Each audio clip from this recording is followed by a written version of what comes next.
সে কি আবার তৈরি করতে পারে না? সে কি তোমাদেরকে আবার নতুন করে সৃষ্টি করতে পারে না? এই কথা যখন বলছে, তারা ওই বড় বড় মাথায় ঠাকুরওয়ালা নাস্তিকরা বলে,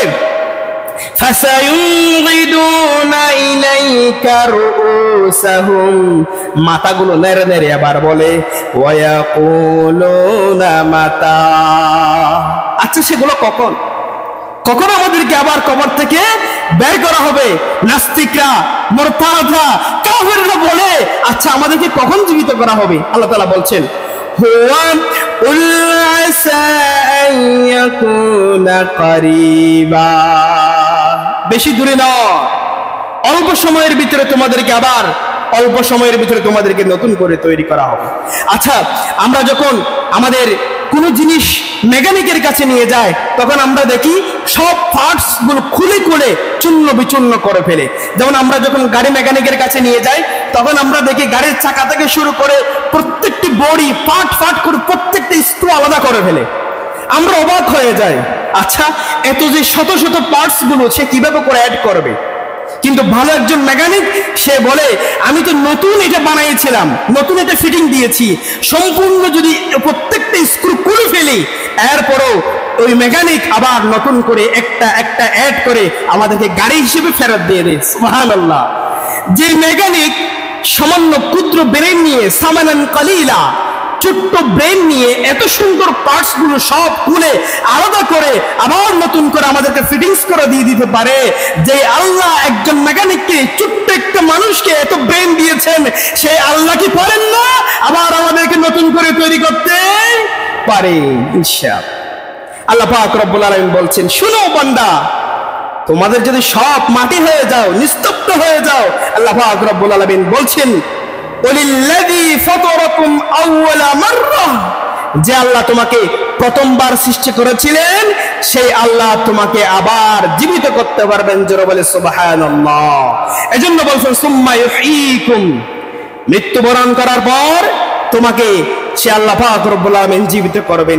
এরপরও যখন বড় বড় মাথাওয়ালারা, বিজ্ঞানীরা, নাস্তিকরা, মুরতাদরা আমাদের কাছে প্রশ্ন শুরু করে দেয়, আচ্ছা কিভাবে করে তৈরি করবে? হাবিজাবি প্রশ্নগুলো করে কিনা বিশ্বাস করতে চায় না। আল্লাহ পাক রব্বুল আলামিন তাদের সমস্ত প্রশ্নের জবাবগুলো কোরআনুল কারীমের ভিতরে দিয়েছেন। আল্লাহ পাক রব্বুল আলামিন বলছেন, আচ্ছা তুমি কি বিশ্বাস করো না আমি তোমাকে কিভাবে করে তৈরি করেছি? আমি যে তোমাকে মৃত্যুর পর আবার কবর থেকে তোমাকে পুনরুত্থান করব, পুনর্জীবিত করব, বিচার হবে, বিশ্লেষণ হবে, অপরাধ করেছে সবকিছু তোমাকে আসামির কাঠগড়ায় দাঁড়াতে হবে, তোমার কি বিশ্বাস হয় না?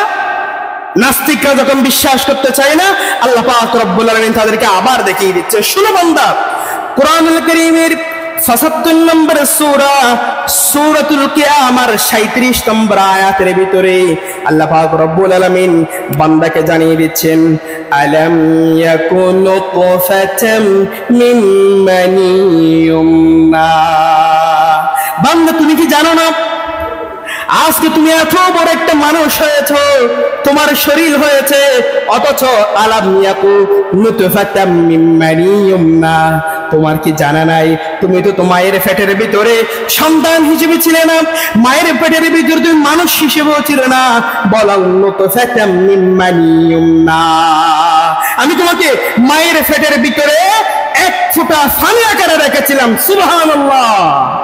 সে মায়ের পেটের ভিতরে এক ফোঁটা পানি থেকে আমি তোমাকে আজকে মানুষ হিসেবে পৃথিবীর জমিনে নিয়েছি, এরপরেও তোমার এই বুঝ হয় না?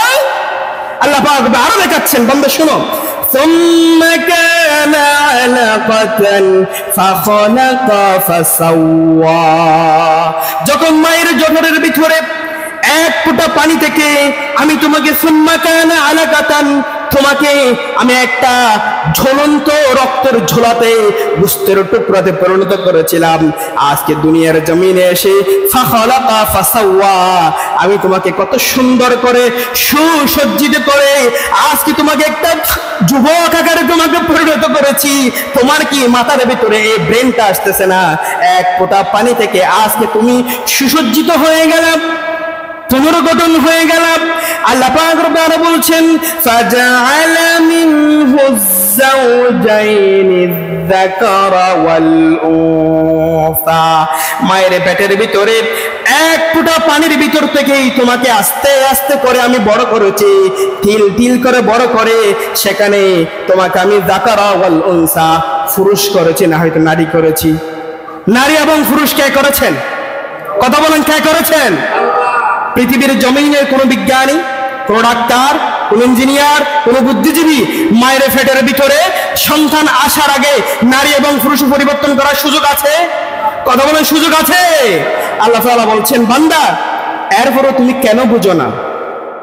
সুম্মা ইউহয়িকুম, আমি তোমাকে জীবিত করব, এটা কি তোমার ব্রেনে আসে না? তুমি তো ছিলা নুতফাতাম মিন মানিয়্যিন ইউমনা, তুমি তো ছিলে এক ফোঁটা পানি, এই এক ফোঁটা পানি থেকে সুম্মা কানা আলাকা, আমি তোমাকে রক্তের পিণ্ডে পরিণত করেছি, এবং ফাহালাকা ফাসাওয়া, আমি তোমাকে এই রক্তের পিণ্ড থেকে তোমাকে আমি মানুষ হিসেবে পরিণত করেছি, সাজালাম, হাত দিলাম, পা দিলাম, চোখ দিলাম, কান দিলাম, নাক দিলাম, এত সুন্দর করে একটা সুন্দর একটা স্ট্রাকচার করে, আবার মিনহু যাওজাইনি যাকারা ওয়াল উনসা, নারী এবং পুরুষ একটা তোমাকে রূপ ধারণ করে পৃথিবীর জমিনে তোমাকে আমি পাঠালাম। সুবহানাল্লাহ। তাহলে পৃথিবীর কোন বিজ্ঞানের এই সুযোগ আছে? আল্লাহ তাআলা এরপর বলছেন, আচ্ছা তোমাকে আমি এত কিছু দেখালাম, এরপরেও কি তোমার বুদ্ধি হয় না? তোমার মাথায় আসে না? আলাইসা যালিকা বিকাদিরিন আলা আইয়ুহিল মাউতা, যেখানে তোমার কোনো রূহ ছিল না, তুমি ছিলে নির্জীব, তুমি ছিলে মৃত্যু, তোমার যখন কোনো অস্তিত্বও ছিল না, সেই সময়ে আলা আইয়ুহিল মাউতা, আমি তোমাকে জীবন দিয়েছি, আমি তোমাকে হায়াত দিলাম, একটা সুন্দর পরিপাটি করে পৃথিবীর জমিনে নিয়ে আসলেন কে? আল্লাহ তাআলা বলছেন, আচ্ছা বান্দা, আমি তোমাকে এতটুকু পরিণত করতে পেরেছি, এত সুন্দর করে তোমাকে সৃষ্টি করেছি, সে আল্লাহ চাইলে কি আবার তোমাকে জীবিত করতে পারেন না? পারে। বান্দাকে আরে কিভাবে করে বোঝাবেন?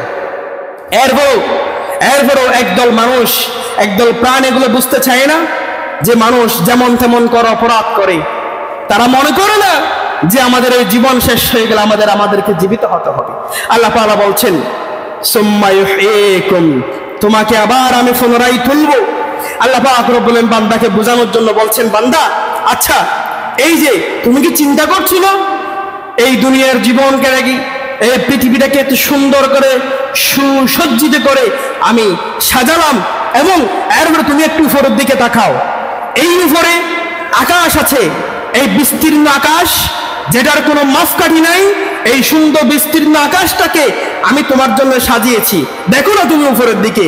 এই কথাটা কোরআনুল কারীমের ভিতরে, কোরআনুল কারীমের 2 নম্বর সূরা সূরাতুল বাকারা এর 29 নম্বর আয়াত আল্লাহ সুবহানাহু ওয়া তাআলা বলছেন, হুয়াল্লাযী খালাকা লাকুম মা ফিল আরদি জামিআ ثم استوى إلى السماء فسواهن 7 سماوات وهو بكل شيء عليم।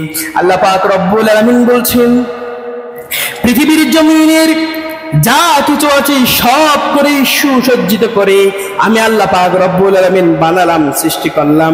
এরপর উপরের দিকে এই যে 7 আসমান আছে, 7 আসমানটাও আমি তোমাদের জন্য তৈরি করলাম। দেখো না একটু উপরের দিকে স্টেপ বাই স্টেপ করে সুন্দর করে 7টা আকাশ তৈরি করেছি। কোরআনুল কারীমের অন্য জায়গায় বলা হয়েছে, আল্লাযী খালাকা 7 সামাওয়াতিন তিবাকা মা তারা ফি খালকির রাহমানি মিন তাফাউত ফারজি'ল বাসারা হাল তারা মিন ফুতুর। ওই যে একটু দিকে দেখাও, আমি 7 সামাওয়াত 7টা আকাশটাকে তৈরি করেছি, তিবাকা স্টেপ বাই স্টেপ করে 7 স্তর করে আমি তৈরি করেছি। অথচ রহমানের সেই সৃষ্টিগুলো মা তারা في خلق الرحمن من تفاؤت فارجع البصر هل ترى من فتور আল্লাহ তাআলার এই